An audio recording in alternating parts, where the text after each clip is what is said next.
यह कहानी 5000 साल पहले की है, जब पुराने मिस्र में एक निर्दयी राजा ने वहां के सभी कबीलों को खत्म करके पूरे इलाके पर कब्जा करने की ठान ली थी। उसका सबसे बड़ा सहारा थी एक सुंदर लेकिन खतरनाक जादूगरनी। लेकिन उस राजा के खिलाफ खड़ा होता है एक निडर योद्धा जो उन्हीं मजबूर कबीलों में से था। क्या वह योद्धा अपने लक्ष्य को हासिल कर पाएगा और वह जादूगरनी से कैसे निपटेगा? ये सब आज की इस कहानी में जानेंगे। कहानी की शुरुआत में हम हजारों साल पहले की एक झलक देखते हैं। उस समय मिस्र में लोग कबीलों में रहते थे और पिरामिड बनाने का दौर शुरू भी नहीं हुआ था। लेकिन उसी दौर में वहां एक खतरनाक कबीला आया जिसका सरदार मेमनोन था। उसने वहां के सभी कबीलों पर हमला करके अपना कब्जा जमा लिया। असल में मेमनोन की इन सारी जीतों की असली वजह थी उसकी जादूगरनी कसांड्रा। कसांड्रा अपनी शक्तियों से भविष्य में होने वाली जीत या हार के बारे में पहले ही बता देती थी और मेमनोन उसी के हिसाब से अपनी योजना बनाता था। अब वहां सिर्फ कुछ ही आजाद कबीले बचे थे जो छुप छुप कर अपनी जान बचा रहे थे। इन बचे हुए कबीलों के सरदार भी अब मेमनोन से युद्ध करने से डरते थे। इसकी सबसे बड़ी वजह थी जादूगरनी कसांड्रा,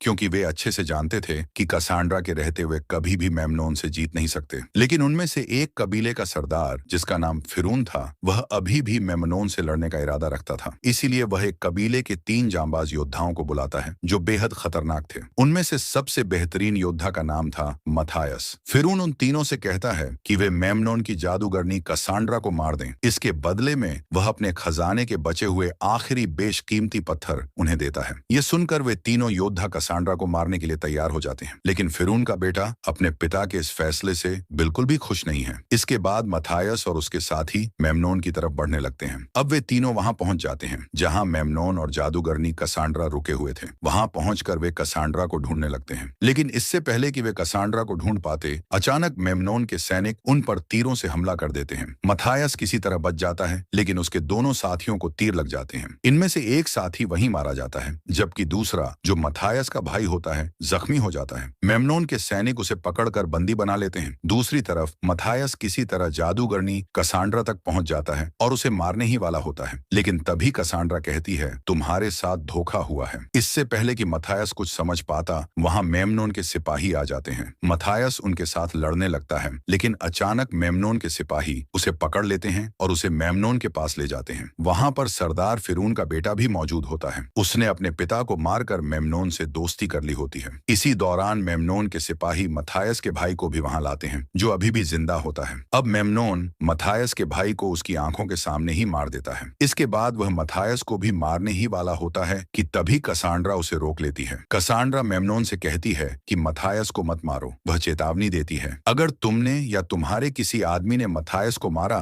तो तुम्हारा विनाश निश्चित है। जो कुछ भी तुमने जीता है वह सब तुमसे छिन जाएगा। कसांड्रा बताती है कि उसने अपनी शक्तियों से देखा है कि मथायस भगवान के बनाए अच्छे इंसानों में से एक है। यह सुनकर मेमनोन उसकी बात मान लेता है। वह मथायस को मारने के बजाय उसे सजा देने का फैसला करता है। मेमनोन मथायस और एक चोर को जमीन में कंधों तक दफना देता है ताकि वे वहां पर तड़पते रहें। मेमनोन के सैनिक उन्हें मरने के लिए जहरीली चींटियों के बिल में धुआं छोड़ देते हैं, जिससे जहरीली चींटियां बाहर आ जाती हैं। ये चींटियां इतनी खतरनाक होती हैं कि किसी इंसान को कुछ ही मिनटों में कंकाल बना सकती हैं। लेकिन इससे पहले कि चींटियां मथायस तक पहुंचे, मिट्टी में दबा हुआ चोर किसी तरह खुद को आजाद कर लेता है। वह मथायस को भी मिट्टी से बाहर निकालने में मदद करता है, जिससे मथायस की जान बच जाती है। अब मथायस मेमनोन और उसकी जादूगरनी कसांड्रा को मारकर अपने भाई और साथी की मौत का बदला लेने के लिए मेमनोन के राज्य की तरफ बढ़ने लगता है। वहीं दूसरी तरफ मेमनोन को दिखाया जाता है, जो कसांड्रा से कहता है कि वह बाकी बचे हुए कबीलों पर हमला करके उन पर अपना कब्जा करना चाहता है। लेकिन कसांड्रा उसे रोकती है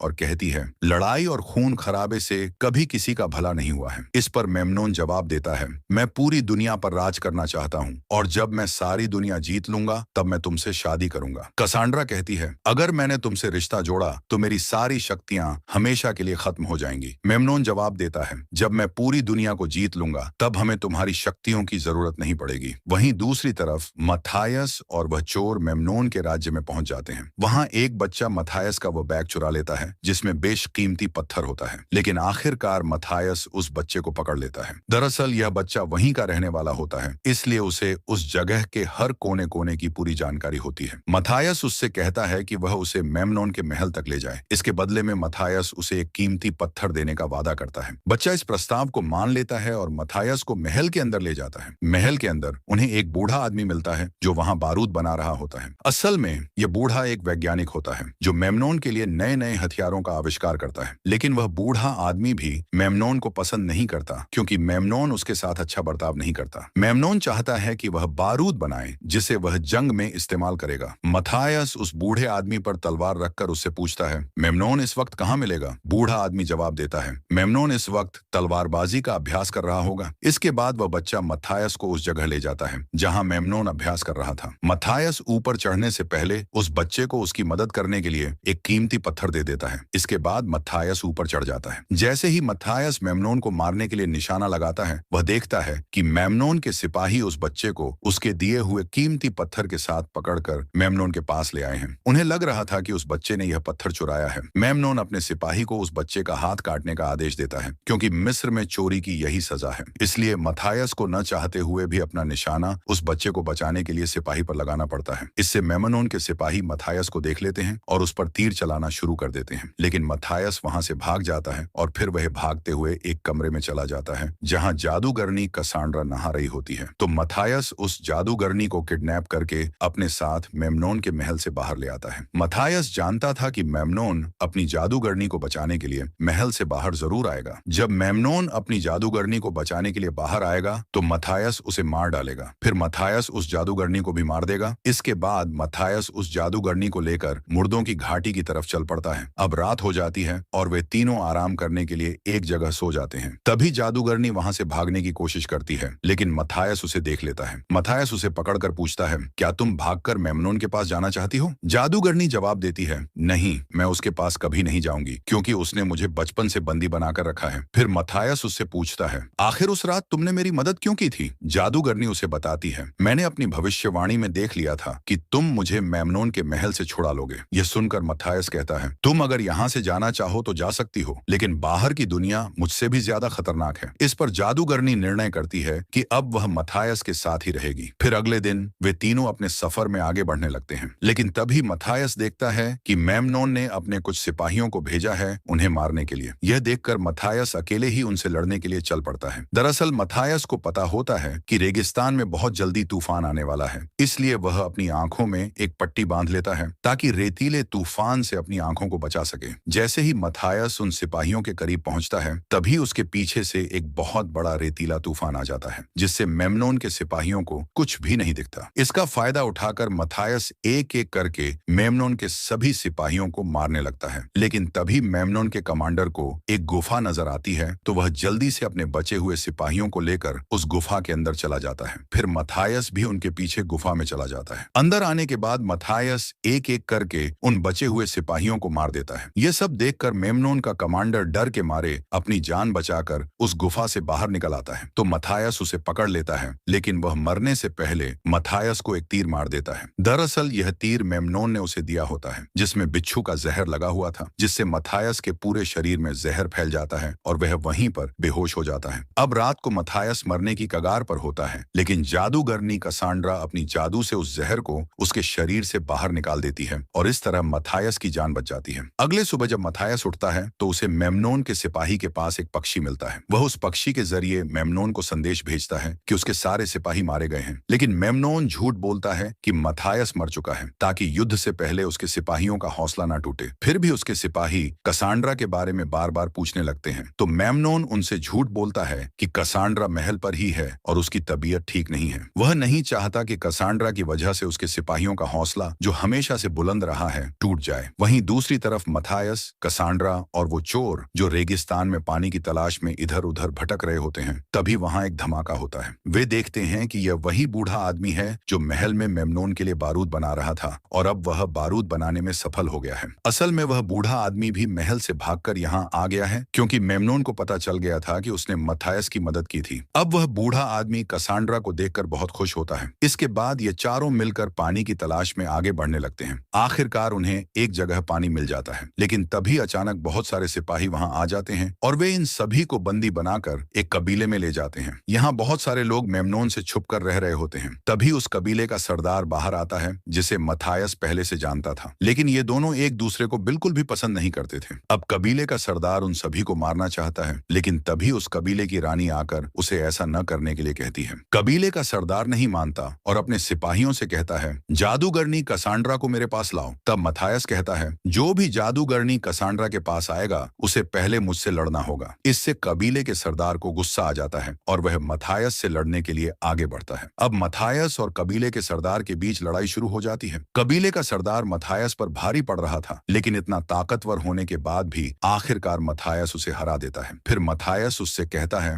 हम दोनों का दुश्मन एक ही है और वो है मेमनोन, इसलिए हमें मिलकर उसके खिलाफ लड़ना चाहिए, न कि आपस में। कबीले का सरदार मथायस से पूछता है, आखिर उसकी इतनी बड़ी फौज का सामना कौन करेगा? इस पर मथायस कहता है, हम सब मिलकर करेंगे। कबीले का सरदार मान जाता है और उन्हें कबीले में रहने की अनुमति दे देता है। अब रात होती है और कसांड्रा के पास एक छोटी बच्ची आती है। तभी उसे एक दृष्टि होती है जिसमें वह देखती है कि मेमन ने उस कबीले पर हमला कर दिया है और पूरे कबीले में तबाही मचाई है, जिसमें बहुत सारे मासूम लोग भी मारे गए हैं। इस वजह से वह परेशान होकर मथायस के पास जाती है और उसे अपनी दृष्टि के बारे में सब कुछ बता देती है। इस पर मथायस उससे कहता है, मेमनोन की मौत मेरे हाथों होगी। तभी कसांड्रा को फिर से एक दृष्टि आती है और इस बार वह देखती है कि मथायस को एक तीर लगता है, जिससे वह जख्मी हो जाता है और अपनी जिंदगी की आखिरी सांसें ले रहा होता है। फिर कसांड्रा होश में आने के बाद मथायस से कहती है, अगर तुम उसके सामने आओगे तो मारे जाओगे और यही तुम्हारी तकदीर में है। जिस पर मथायस कहता है, मैं अपनी तकदीर खुद लिखूंगा। फिर वह दोनों धीरे धीरे एक दूसरे के बहुत करीब आ जाते हैं और जैसा कि कसांड्रा ने पहले कहा था कि अगर वह किसी के भी करीब आएगी तो उसकी सारी शक्तियां चली जाएंगी, इसलिए अब उसकी सारी शक्तियां चली जाती हैं। अब रात को ही कसांड्रा वहां से मथायस की ऊंट को लेकर मेमनोन के महल की ओर निकल जाती है, क्योंकि वह यह नहीं चाहती कि उसकी वजह से कबीले के मासूम लोगों की जान जाए। अब अगली सुबह जब मथायस को यह पता चलता है कि जादूगरनी कसांड्रा वापस महल चली गई है, तो वह उसे बचाने के लिए अकेला ही महल की तरफ जाने लगता है, क्योंकि वह यह नहीं चाहता कि कसांड्रा फिर से मेमनोन की कैदी बन जाए। लेकिन कबीले का सरदार उसे अकेले जाने नहीं देता और कहता है,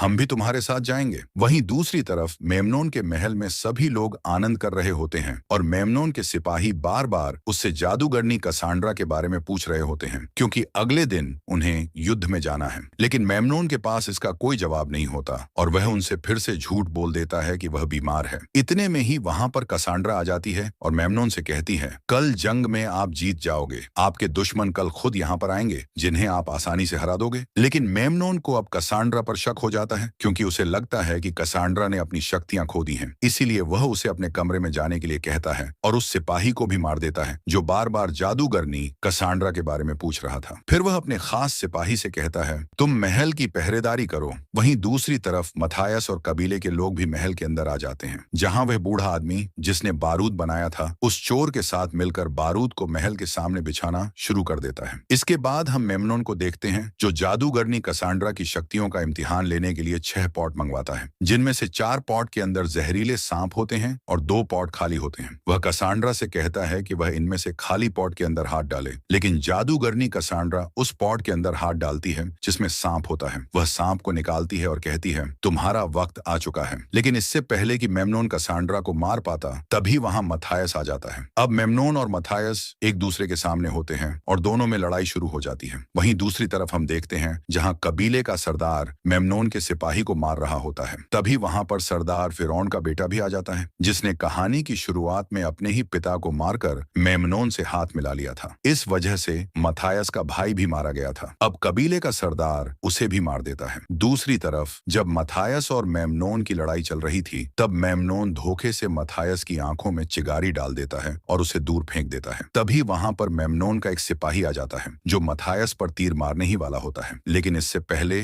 जादूगरनी कसांड्रा उसकी तरफ भागती है ताकि वह मथायस को बचा सके। लेकिन जब मथायस यह देखता है तो वह कसांड्रा को पकड़कर घूम जाता है, जिससे तीर उसकी पीठ पर लग जाता है और यह वही सीन होता है जिसे कसांड्रा ने अपने विजन में देखा था। तभी वह सिपाही अपनी तलवार लेकर मथायस की तरफ बढ़ता है, लेकिन इससे पहले कसांड्रा उसे मार देती है। वहीं मथायस जो अब बहुत ही जख्मी होता है, तभी उसे वहां पर पड़ी हुई एक धनुष दिख जाती है, जिसे वह उठा लेता है और अपनी पीठ पर लगे हुए तीर को निकालकर मेमनोन की तरफ निशाना लगाता है। वहीं मेमनोन जो कि इस तरह के तीर को रोकने में माहिर होता है, लेकिन इस बार तीर इतनी ज्यादा तेज होती है कि वह सीधे जाकर मेमनोन के सीने में लगता है और मेमनोन महल के ऊपर से गिरने लगता है। उसी वक्त वह चोर भी बारूद में आग लगा देता है और वहां एक बहुत बड़ा धमाका होता है और मेमनोन सीधा जाकर उस आग में गिरता है, जिससे वह जलकर वहीं मर जाता है। इस तरह मेमनोन का अंत हो जाता है और अब वहां सब लोग मथायस को अपना राजा मान लेते हैं। फिर हम अगली सुबह का सीन देखते हैं, जहां कबीले के सभी लोग वापस अपने कबीले जा रहे होते हैं। अब वहीं वही कबीले का सरदार जो अब मथायस को अलविदा कहकर वापस अपने कबीले की ओर निकल पड़ता है। वहीं कसांड्रा मथायस से कहती है कि हमारे राज्य में सुख और शांति आएगी, जिस पर मथायस कहता है, मैंने सुना है कि अगर तुम किसी के करीब आओगी तो तुम्हारी शक्तियां चली जाएंगी, तो फिर तुमने यह सब कैसे देखा? तो कसांड्रा उसे कहती है, मैंने झूठ कहा था, मेरी शक्तियां मेरे पास ही हैं। इस पर मथायस पूछता है, आखिर कब तक राज्य में सुख और शांति रहेगी? तो कसांड्रा कहती है, कोई भी चीज हमेशा के लिए अमर नहीं होती और यही हर राज्य की तकदीर है। इस पर मथायस कहता है, हम अपनी और इस राज्य की तकदीर खुद लिखेंगे। फिर दोनों किस करते हैं और इसी के साथ यह कहानी यहीं पर खत्म होती है। दोस्तों, उम्मीद है कि यह कहानी आपको पसंद आएगी। मिलते हैं आपसे एक और मजेदार कहानी के साथ।